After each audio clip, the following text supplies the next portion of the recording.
السلام علیکم ورحمۃ اللہ وبرکاتہ یا بنی اسرائیل اذکروا نعمتی التي انعمت علیکم یا بنی اسرائیل اے بنی اسرائیل اذکروا یاد کرو نعمتی میری نعمتیں التي وہ جو انعمت علیکم میں نے انعام کیے تم پر وَأَوْفُوا اور پورا کرو بعہدی میرے وعدے کو اوفی میں پورا کروں گا بعہدکم تمہارے وعدے کو وَإِيَّايَ فَارْهَبُونِ اور خاص مجھی سے ڈرو وَآمِنُوا اور ایمان لاؤ بما انزلت جو میں نے نازل کی مصدقا تصدیق کرنے والی لما اس چیز کی معاکم جو تمہارے پاس ہے ولا تکونوا اور نہ تم ہو جاؤ اولا کافر بہ اس کا سب سے پہلے انکار کرنے والے ولا تشتروا اور نہ تم بیچو بھی آیاتی میری آیات کو ثمنا قلیلا تھوڑی قیمت میں وإیایا فاتقون اور خاص مجھی سے ڈرو ولا تلبسوا الحق اور نہ تم ملاؤ حق کو بالباطل باطل کے ساتھ وتکتموا الحق اور تم چھپاتے ہو حق کو وانتم تعلمون اور تم جانتے بھی ہو وَأَقِیمُوا الصَّلَاةَ اور نماز قائم کرو وَآتُوا الزَّکَاةَ اور زکوٰۃ ادا کرو وارکعوا اور رکوع کرو مع الراکعین رکوع کرنے والوں کے ساتھ یا بنی اسرائیل اے بنی اسرائیل اذکروا یاد کرو نعمتی التی انعمت علیکم میری نعمتوں کو جو میں نے تم پر انعام کی یہاں پہ اللہ تعالیٰ بنی اسرائیلیوں سے مخاطب ہے بنی اسرائیل بامعنی عبداللہ ان کے حضرت یعقوب علیہ السلام کا لقب تھا یہود کو ہی بنو اسرائیل کہا جاتا ہے یعنی یعقوب علیہ السلام کی اولاد کیونکہ حضرت یعقوب علیہ السلام کے 12 بیٹے تھے جن سے ان کے 12 قبیلے بنے اور ان میں بکثرت انبیاء اور رسول ہوئے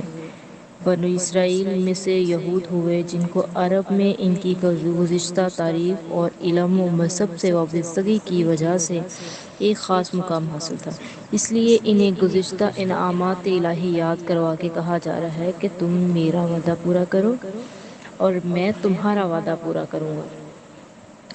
اب یہاں پہ اللہ تعالیٰ ان پہ انعامات کا ذکر کر رہے ہیں فرما رہے ہیں کہ اوفو بعہدی اوفی بعہدکم تم میرا وعدہ کرو میں تمہارا وعدہ پورا کروں گا وإیایا فارہبون خاص مجھی سے ڈرو اب کون سا وعدہ ہے اللہ تعالیٰ نے ان سے یہ وعدہ لیا تھا کہ نبی آخر الزمان یعنی رسول اللہ صلی اللہ علیہ وآلہ وسلم کی نبوت پر ایمان لانے کے بابت ان سے وعدہ لیا گیا تھا کہ رسول اللہ پہ ایمان لے کے آنا چونکہ ان کے پاس جو کتاب تھی اس سے پہلے جو توراۃ زبور انجیل ان تینوں کتابوں میں رسول اللہ صلی اللہ علیہ وسلم کی تصدیق ہے اور رسول اللہ کی نشانیاں بتا دی گئی تھی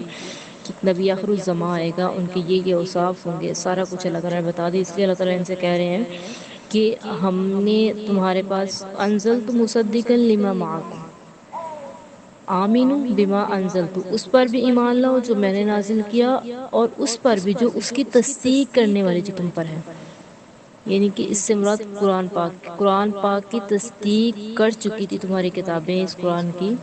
تو فرمایا کہ اس پر بھی ایمان لاؤ اب ظاہر سی بات دونوں چیزیں ساتھ ملی ہوئی ہیں رسول اللہ اور قرآن جس نے قرآن کا انکار کیا گویا اس نے رسول اللہ کا انکار کیا جس نے رسول اللہ کا انکار کیا گویا اس نے قرآن کا انکار کر دیا تو یہ دونوں چیزیں آپس میں جڑی ان کو جدا نہیں کیا جا سکتا فرمایا کہ تم میرے اس وعدے کو پورا کرو نبی آخر الزمان پہ ایمان لے کر کے آؤ اس قرآن پہ ایمان لے کر کے آؤ اللہ کو ایک مانو اللہ کو تو ایک مانتے رسول اللہ کو نبی نہیں مانتے تھے تو فرمایا کہ پھر میں بھی تم سے اپنا وعدہ پورا کروں گا کیسا وعدہ کہ جو تمہاری غلطیوں کی وجہ سے پہلے اللہ نے بے پناہ انہیں انعامات سے نوازا اس کے باوجود یہ غلطیوں پہ غلطیاں کرتے گئے گناہ پہ گناہ کرتے گئے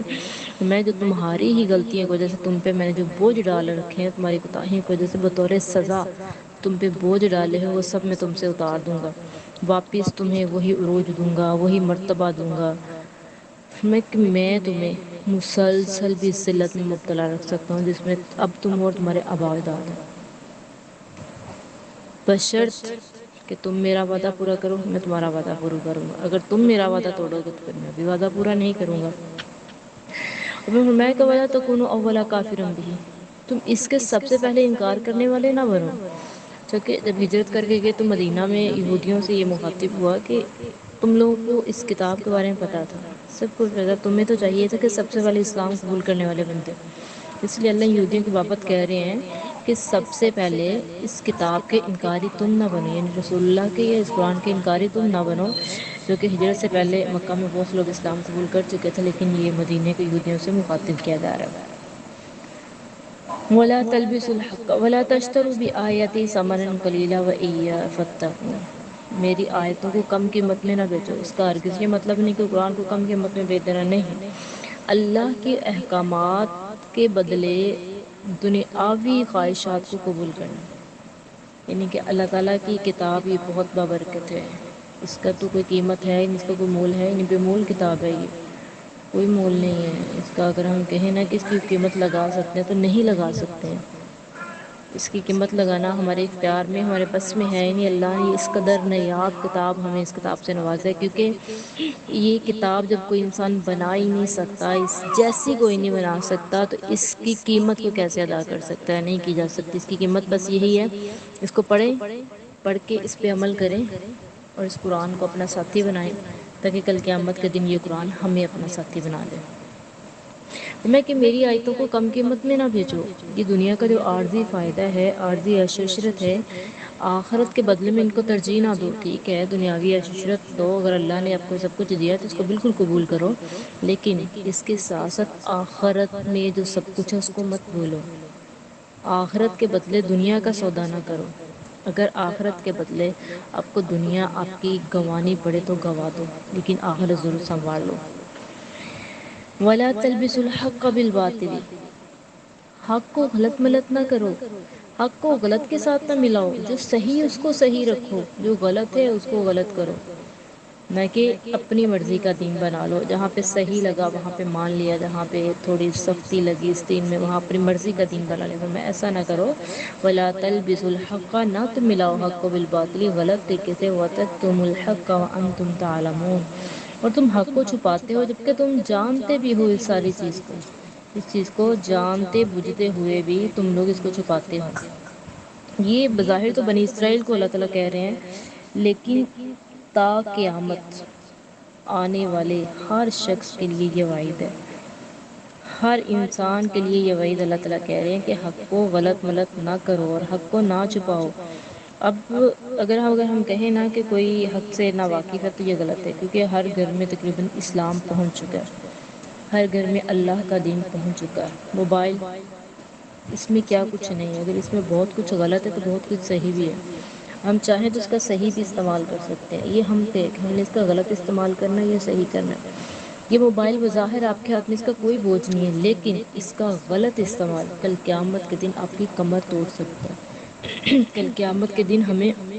جنت کے راستے سے بہت دور لے کے جا سکتا ہے۔ اس لیے کوشش کریں اس موبائل کا استعمال کریں، اچھا استعمال کریں، اس موبائل کو اپنے لیے نیکیوں کا ذریعہ بنائیے، اس موبائل کے ذریعے سے نیکیاں پھیلائیے، اچھائیاں پھیلائیے۔ وَأَقِیمُوا الصَّلَاةَ، اور نماز قائم کرو، وَآتُوا الزَّکَاةَ، اور زکوٰۃ ادا کرو، وَارْکَعُوا مَعَ الرَّاکِعِینَ، اور رکوع کرو رکوع کرنے والوں کے ساتھ۔ یہاں پہ اللہ نماز اور زکوٰۃ کا حکم دے رہے ہیں۔ دیکھیں یہاں سے ہم بات کریں گے 7 حدیث کی، کہ اللہ تعالیٰ نے یہاں پہ فرمایا وَأَقِیمُوا الصَّلَاةَ وَآتُوا الزَّکَاةَ، نماز قائم کرو زکوٰۃ ادا کرو۔ اب آگے کہیں بھی اللہ نے قرآن میں نماز کا ذکر نہیں کیا کہ نماز کتنی نمازیں پڑھنی ہیں، کس طرح پڑھنی ہے، کس نماز کی کتنی رکعتیں ہیں، کون سی نماز کس اوقات میں پڑھی جائے گی، ان سب کے لیے ہمیں حدیث چاہیے۔ قرآن کے ساتھ بالکل جڑی ہوئی ہے حدیث، ہمیں قرآن کے ساتھ حدیث کی اتنی ضرورت ہے جتنی قرآن کی ہے، لیکن افسوس کہ ہم اس بات سے بہت دور ہیں۔ قرآن کو تو پھر بھی ہم تھوڑا بہت ٹائم دے لیتے ہیں، لیکن حدیث سے ہم بہت دور ہیں، حدیث کی طرف ہم نہیں آتے ہیں۔ تو رسول اللہ صلی اللہ علیہ وسلم نے فرمایا کہ اپنے گھر میں حدیث پڑھا کرو، حدیث پڑھنے سے اللہ کی برکت نازل ہوتی ہے، اللہ کی رحمتوں کا نزول ہوتا ہے آپ کے گھر پہ۔ دوسری بات رسول اللہ صلی اللہ علیہ وسلم نے فرمایا کہ اللہ تعالیٰ تر و تازہ رکھتے اس شخص کے چہرے کو جو حدیث سن کے آگے پھیلاتا ہے، اس لیے حدیث کو بھی ساتھ ساتھ ضرور اہمیت دیا کریں۔ قرآن کے ساتھ ساتھ بہت ضروری حدیث ہے، جب آپ قرآن کی آیت پڑھیں گے ساتھ حدیث کو لیں گے انشاءاللہ اس قرآن سے آپ کو بہت کچھ سیکھنے کو ملے گا، جب جب پڑھو گے تب تب ایک نئی بات آپ کو اس قرآن سے ملے گی۔ تو اللہ تعالیٰ سے دعا ہے کہ اللہ تعالیٰ صحیح معنوں میں ہمیں قرآن و حدیث پہ عمل کرنے کی توفیق عطا فرمائے، اپنی آخرت کو سنوارنے کی توفیق عطا فرمائے۔ آمین ثم آمین، وآخر دعوانا الحمد للہ رب العالمین۔